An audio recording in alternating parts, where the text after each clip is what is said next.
Hello guys! Good morning! Sa mga hindi po nakakaalam, tayo po ay nandito ngayon sa Yale, Albania. Nagtatrabaho po tayo dito bilang OFW.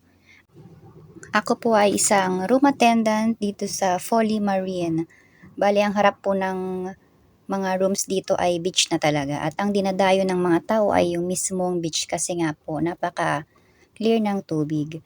At ngayon, dahil tapos na yung summer, close na po yung resort na pinagtatrabahuhan natin, kaya tayo ay nagdi-deep cleaning kasama yan si Kuya Victor at saka si Shelo. Kuya Victor naman ay doon naman sa sala magpupunas, magwawalis. Tapos yun, kasi yung mga tubig dyan kasi meron siyang mga parang asin-asin na natitira dyan sa mga showeran, ganyan.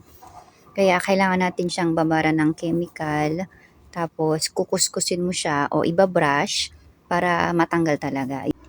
Pero kapag summer, kapag may operation na talaga, may mga guests dyan, dalawa lang po talaga, partner, ang maglilinis sa isang room o sa isang kwarto. Isa dyan sa toilet at isa naman dun sa sala. Ito muna for today's video. Bye-bye guys!